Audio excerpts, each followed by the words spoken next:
अर्जुन ने चारों तरफ देखा तो उसने देखा कि मानव की परछाई उस मिरर के अंदर कैद है।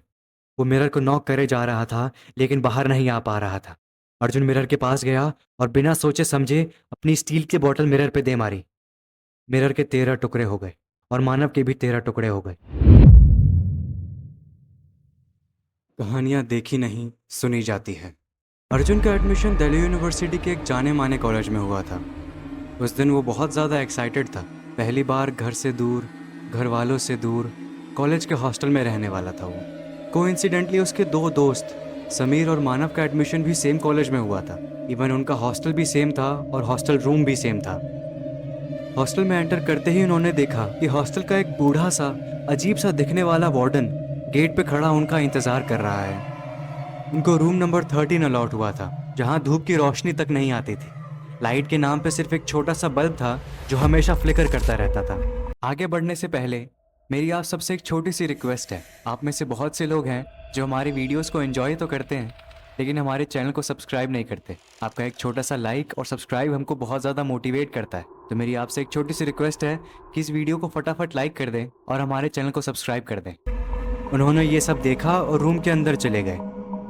रूम में बस एक छोटा सा कबर्ड, 3 बेड और एक बहुत ही पुराना सा मिरर था जिसमें सब धुंधला दिखाई दे रहा था। पहला दिन किसी तरह निकल गया। अगले दिन अर्जुन ने वार्डन से कंप्लेन की। उसने कहा, ये कैसा रूम है, यहाँ तो धूप की रोशनी भी नहीं आती है। लाइट के नाम पे सिर्फ एक छोटा सा बल्ब है जो हमेशा फ्लिकर करता रहता है, और वो मिरर, जो रूम में मिरर है उसको जल्दी से हटवा दो, उसका कोई काम भी नहीं है वहाँ पे। वार्डन ने गुस्से में अर्जुन की तरफ देखा और कहा, आप लोग लेट आए हैं, आपको 6 महीने यहीं पे एडजस्ट करना पड़ेगा और 7वें महीने में आपको नया रूम मिल जाएगा। और रही बात उस मिरर की, तो उसको आप हाथ ना ही लगाएं तो अच्छा है। ये सब सुन के वार्डन की बात मान के अर्जुन अपने कॉलेज चला गया। उस दिन अर्जुन का कॉलेज का पहला दिन था।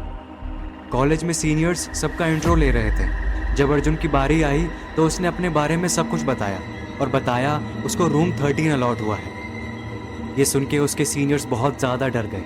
वो अपने सीट पे खड़े हो गए। अचानक से उनके चेहरे पे पसीना आने लगा। उन्होंने अर्जुन से कुछ नहीं कहा और चुपचाप वहाँ से चले गए। ये सब चीज़ इग्नोर करते हुए अर्जुन अपने क्लास में चला गया। उस रात अर्जुन को अजीब सा महसूस हो रहा था। उसे लग रहा था कि कोई उसके कान में कुछ फुसफुसा रहा हो। उसको कॉरिडोर से फुटस्टेप्स सुनाई दे रहे थे। उसने सोचा कि कोई स्टूडेंट होगा बाहर, लेकिन जब फुटस्टेप्स उसके दरवाजे के सामने आके रुक गए तब उसके दिल की धड़कन बहुत ज़्यादा तेज़ बढ़ गई। कुछ देर सब नॉर्मल रहा। उसने जैसे ही सोने की कोशिश की तभी एकदम से दरवाजे खटखटाने की आवाज़ आई। उसके दोनों दोस्त भी उठ गए थे। उन्हें फिर से दरवाज़ा नॉक करने की आवाज़ आई। अर्जुन ने हिम्मत जुटाई और धीरे धीरे डरते हुए दरवाज़ा खोलने चला गया। उसने जैसे ही दरवाज़ा खोला तो उसने देखा कि वहाँ कोई भी नहीं था। पूरा कॉरिडोर खाली पड़ा हुआ था। अब वो जो बल्ब फ्लिकर कर रहा था वो भी पूरी तरह से बंद हो गया था। कमरे की रोशनी पूरे कॉरिडोर में फैल रही थी, लेकिन वहाँ कोई भी नहीं दिखाई दे रहा था। अर्जुन रूम में आके जैसे ही दरवाज़ा बंद करने वाला था, उसे कॉरिडोर से एक बच्चे के हंसने की आवाज़ आई। उसने वापस बाहर जाके देखा, लेकिन अब भी वहाँ कोई भी नहीं था। पूरा कॉरिडोर खाली सुनसान पड़ा हुआ था। वो जैसे ही पीछे मुड़ा, रूम का दरवाज़ा बंद हो गया। अर्जुन ने दरवाज़ा खोलना चाहा, लेकिन दरवाज़ा खुल ही नहीं रहा था। उसने ज़ोर से धक्का मारा और दरवाज़ा खुल गया और वो सीधा अंदर रूम में चला गया। उसने देखा कि उसके दोस्त बहुत ज़्यादा डरे हुए हैं। वो कंटिन्यूसली मिरर की तरफ देखे जा रहे हैं। अर्जुन ने जैसे ही मिरर में देखा तो उसने देखा वहाँ 3 की जगह 4 लोग दिखाई दे रहे थे। समीर के पीछे एक परछाई दिखाई दे रही थी। उसने एकदम से समीर की तरफ देखा, लेकिन उसके पीछे कोई भी नहीं था। उसने जैसे ही मिरर की तरफ वापस देखा तो मिरर में भी कोई नहीं था। वो तीनों बहुत ज़्यादा डर गए। चीज़ें नॉर्मल होने लगी थी, लेकिन तभी समीर बेड से नीचे गिर गया। उसको सांस लेने में दिक्कत हो रही थी। ऐसा लग रहा था कि कोई उसका गला दबा रहा हो। अर्जुन जैसे ही उसके पास गया तो उसने देखा कि उसके गले पे पंजे के निशान बन रहे हैं, लेकिन कोई उसके आसपास नहीं था। फिर अचानक से लाइट कट गई। अर्जुन बहुत ज़्यादा डर गया। कुछ देर बाद जब लाइट आई तो वहाँ से समीर गायब हो चुका था। अर्जुन और मानव इतने ज़्यादा डर गए थे, डरते डरते उन्होंने पूरे रूम की तलाशी ली, लेकिन उनको समीर कहीं नहीं मिला। फिर उनकी नज़र पड़ी बेड पे, जहाँ पे समीर का फ़ोन पड़ा हुआ था। फ़ोन में कोई वीडियो रिकॉर्ड हो रहा था। उन्होंने वीडियो स्टॉप किया। उन्होंने वीडियो में देखा कैसे एक साया आया और समीर को अपनी तरफ खींच के ले गया और समीर पूरी तरह से गायब हो गया। ये चीज़ें देख करके अर्जुन और मानव और भी ज़्यादा डर गए। अर्जुन ने मानव से कहा, हमें यहाँ पे ज़्यादा देर तक नहीं रहना चाहिए, हमें जल्दी से भाग जाना चाहिए।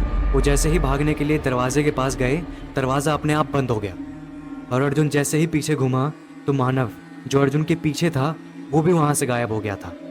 अर्जुन ने चारों तरफ देखा तो उसने देखा कि मानव की परछाई उस मिरर के अंदर कैद है। वो मिरर को नॉक करे जा रहा था लेकिन बाहर नहीं आ पा रहा था।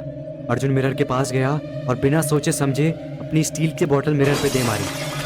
मिरर के 13 टुकड़े हो गए और मानव के भी 13 टुकड़े हो गए। अर्जुन ने मिरर में देखा कि उसके पीछे एक साया है जो धीरे धीरे बड़ा होते जा रहा है। डर के मारे अर्जुन को कुछ नहीं समझ आया। वो सीधा रूम के विंडो से नीचे कूद गया। उसकी आंख बंद थी। वो मन में सोच रहा था कि अब सब कुछ नॉर्मल है, मैं बाहर आ गया हूँ, कुछ नहीं होगा मुझे। उसने जैसे ही आंख खोला तो उसने देखा कि वो अभी रूम नंबर 13 के बेड पे लेटा हुआ है। सब कुछ बदल चुका था। मानव और समीर पूरी तरह से गायब हो चुके थे। उनका सामान, उनका बैग, हर चीज़ गायब हो चुका था। मिरर जो 13 टुकड़े में बटा हुआ था वो भी एकदम सही सलामत था। फिर अर्जुन की नज़र गेट पे पड़ी जहाँ पे वार्डन उसे देख रहा था। वार्डन ने कहा, आपको नया रूम चाहिए था ना, यही है आपका नया रूम।